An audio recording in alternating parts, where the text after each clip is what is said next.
Hello and welcome back to my channel where I share with you various things. I share with you management nuggets from the Bible.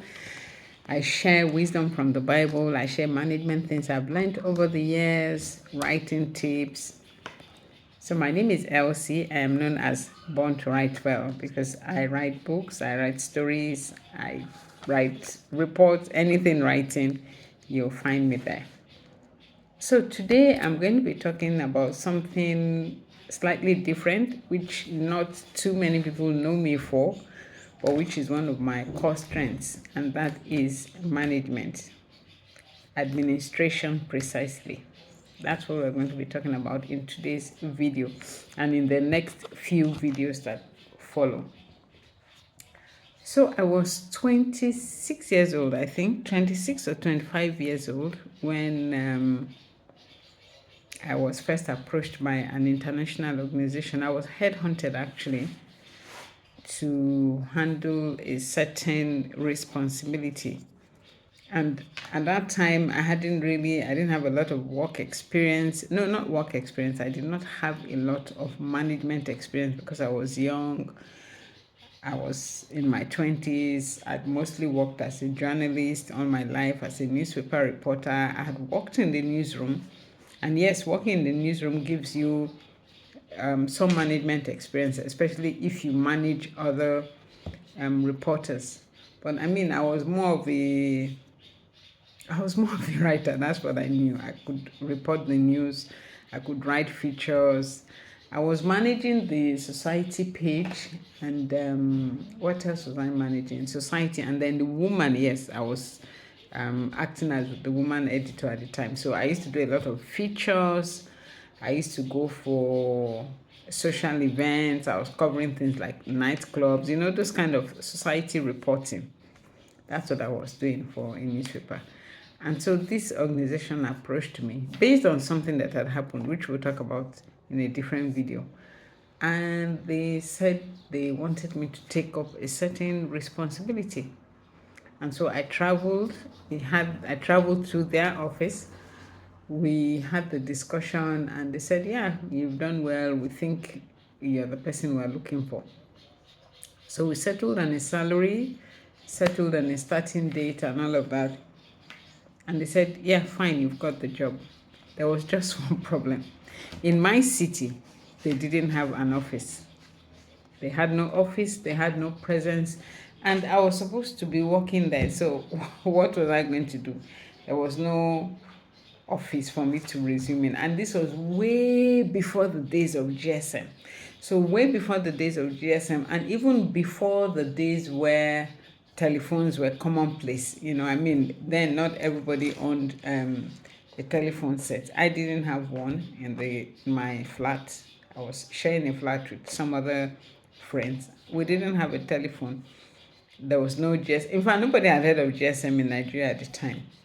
So it was a bit of a challenge, but I assured them that I could do it. And so I came back. I came back from that trip, came back to my house. I sat down. I said, okay, so now I have this job. I had about a month to actually start. And I was like, okay, I have a month to prepare for this job. So what am I going to do? What's going to be the work? How am I going to do the work? I don't have a physical boss sitting in front of me telling me what to do. I don't have a physical office. I didn't have anything. All I had was my letter of appointment that this is your job now and you are starting on X date. So what was the first thing I did? The first thing I did was I got a notebook. I got my pen. Remember, I was a writer. I was a journalist at the time. I was a reporter. So, notebook and pen were my companions. I was used to notebook and pen. So I got my notebook, got my pen. I sat down, and I made a list of all the things that I think I am expected to do. They had told me, of course, they told me what my job description would be, what I would be expected, my deliverables, essentially. They told me what my deliverables would be, but I mean, it's one thing for someone to tell you that, okay, You are expected to liaise with the Ministry of Foreign Affairs. But what does that entail? What do you need to do? And then here I am, I didn't have an office, I didn't have a boss. So what am I supposed to do? So I took down, I took my notebook and my pen, and I sat down and I spent hours and hours writing every little thing I could think of that would make my work easy. I wrote and wrote and wrote. And that's why till today I tell people that your notebook, your journal, your notebook, and your pen, they are some of the most critical tools you need to succeed, especially if you are an administrator, if you are a manager. So anyway, I took that notebook, and every time I remembered something, no matter how little it was, I would write it down. Now, I was a naturally organized person, at least in my head. I was an organized person in my head. Okay, so my space maybe not too organized at that time, but and I used to think a lot. If you are a journalist, you must think. I mean, you must learn to think on your feet. So I used to think, I used to spend a lot of time, hours thinking, dreaming, visioning. So I started to ask myself, what do I want this office to look like? Okay, and then I'll write it down. What are the things I need to do work? I wrote it down. I need a computer. I need computers. I need printer. At that time we had fax machines. Fax machines were in. We didn't have email and the internet. That was way before the internet.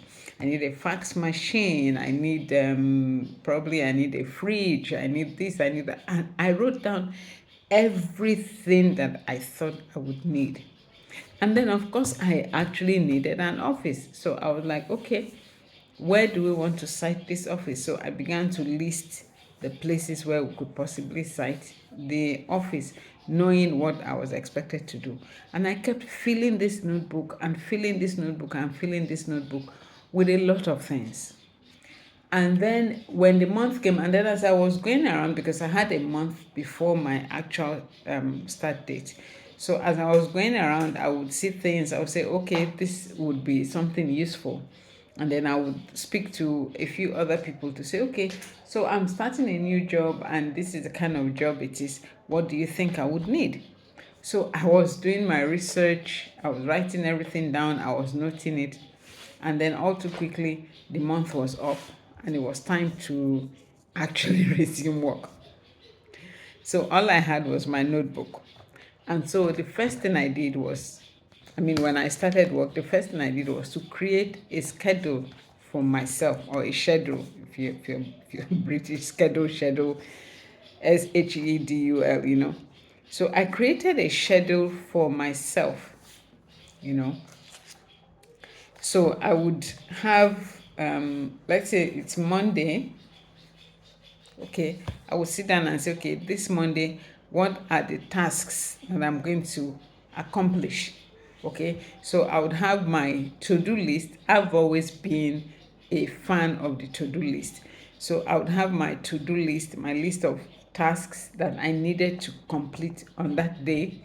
And then I would have the things that I needed to do on Tuesday and on Wednesday and on Thursday, like that, the whole week, all planned out, all outlined. And that would be my guide, my boss, if you will. So what I would do in the morning, I would wake up. My resumption time was supposed to be, was it 7:30 or 8 a.m.? I think it was supposed to be 8 a.m.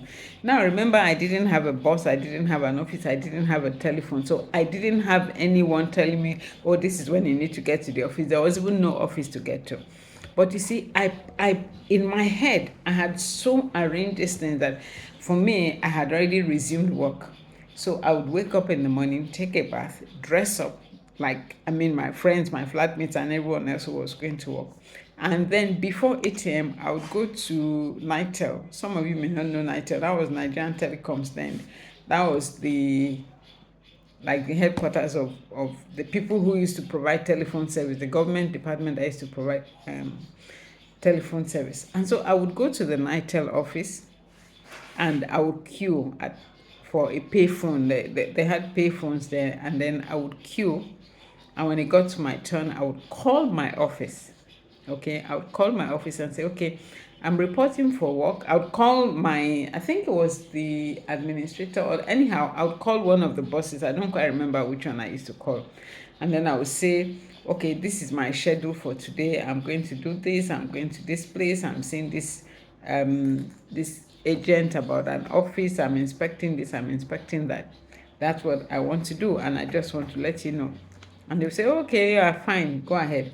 And so I would take my time, go around, take a break in the middle of the day, and then by 4 p.m., which was my closing time, I would come back, and then I would call again, call the bosses again and say, okay, this is what I have done today, and this is what I intend to do tomorrow. This is what I was able to accomplish. This is what I was able to accomplish.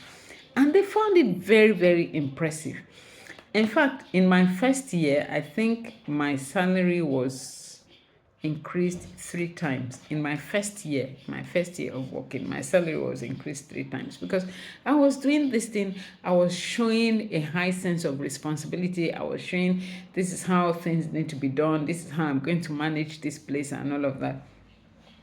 And so I did that up until I actually found an office. And then when I found an office, a place that I liked and all, I called again and said, okay, I have found a place. This is how much it will cost. I need you to come over and pay for it and all. And it was not a problem at all. My boss came, and that time all my bosses were white. They were foreigners, they were Europeans. And so my boss came, paid for the office, and then I had an office. And now it was to furnish the place. Same method I used. We furnished it bit by bit by bit, and then eventually we had telephones and all of that. So what am I saying? I set up an office. I was a young girl. I set up an office for an international organization from scratch. I mean, from zero. And that office was set up completely. Nothing missing, nothing broken. Everything we needed to do, we did. Everything we needed to work with, we got. The fax was set up. The furniture, the physical furniture, the chairs and all, the blinds and all, the office was painted. We did everything we needed to. It was a small office at the time. I think it was a 2-room bungalow with a tiny toilet, a little store and all of that. And then we had a small garden in front. Nice little place. And we did all of that. And I think I was in that office for 2.5 years or so before we moved to a much bigger premises. By that time, I now had staff, I had people and all of that who were now working with me. I had an official car, I had a driver and all. But when I started with absolutely nothing. All I had was my brain, I had my notebook, and I had my pen, you know. So my point is, when you are setting up, the most important things you need for an office setup, one, what's the vision you have for the office? So you need your vision for the organization that you are setting up, for the office that you are setting up. Remember, we're talking administration, we're talking management. The second thing you need a book, you need a notebook, not a piece of paper. You need a notebook, because a piece of paper, whatever you write on a piece of paper, it can fly away, it can get missing, it can get lost or something. You need a proper notebook. I would advise get a hardcover notebook. Okay, so you need a proper notebook, you need a pen. If you have that, look, your work is like, I don't know, 50% done. Every idea, no matter how ridiculous it seems, you need to write it down in that notebook. It's for you. It's for your consumption. I mean, you're not going to submit it anywhere. So write down everything. So the third thing is not a physical thing, but it's something you need to have, you need to be able to do, is your to-do list. You need to have that list that guides you, that you are referring to all the time and saying, okay, what should I do next? What's the other thing to do? Remember, at this time, I hadn't studied public administration or business administration. I didn't have a degree in office management. I had not done advanced diplomas in anything. All I was a newspaper reporter. Okay. But with all of those things, I set up and successfully ran or managed an international organization of repute. I don't want to mention their name, but an international organization of repute. And we did amazing work. I worked there for 7 years. We did amazing, like I'm telling you, awesome work. Now everyone, oh, you mentioned their name everywhere. Everybody knows them now, But I started all of that from just a notebook and a piece of paper, writing down every single thing. Every single thing I wrote down. Everything. As it occurred to me, I wrote it down. My bosses would suggest something, I would write it down. Somebody would suggest something. Now, did I make use of everything that I wrote down? Absolutely not. Not all of it was necessary. Not all of it was useful. Not all of it was even wise. I mean, some were ridiculous things. I don't quite remember now, but some must have been very ridiculous things. But I wrote everything down so that anytime I felt overwhelmed or I felt confused, I referred to my notebook. And even after I got an office and I actually started work, if I needed to contact people, if I needed to do whatever, I wrote it down in my notebook. So that notebook became my guide. And in doing all of those things, from that point, I realized the importance of administration and office management. Okay, now I was not employed strictly as an administrator, even though I did a lot of administrative work. So my jobs were both operational and administrative. But from that time, I learned the importance of administration. This was way before I went back to school and studied administration. And I realized that people often fail because they don't give the proper space to administration that it deserves. So organizations tend to, or news businesses actually tend to focus more on the operational side. Take, for instance, a clothing business. They will focus on where they get the clothes from, the kind of clothes they want to sell, the price they want to put on it, and not really give much thought to how should the office look. How much should they pay the cashier? What kind of person should they employ to be the salesperson? What kind of brooms and mops do they need in this place? I'm telling you, I went as detailed as that. Okay, broom, you need mop, you need to hang this one here, you need to hang this one here, or you need a pair of scissors, you need clipper, you need stapler, you need calculator. Little things. These are things that people do not pay attention to.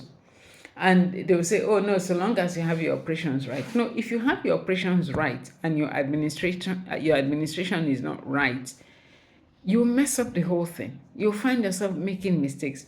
I was sharing with a friend of mine recently who was opening a business, and I was like, look, you need to have an Excel sheet where you put everything you are spending, all your spending, everything you are doing. You need to have a place where you are writing down everything. And this person, precious person, I love the person very much. The person said to me that, oh yeah, I have all my spendings are in my telephone. And I kept quiet because you see, you can't keep your things in your telephone. They must come out of that telephone. You must have a process. You must get to a point where you say, okay, what time do we resume in this office? What time do we close? What time do we go on break?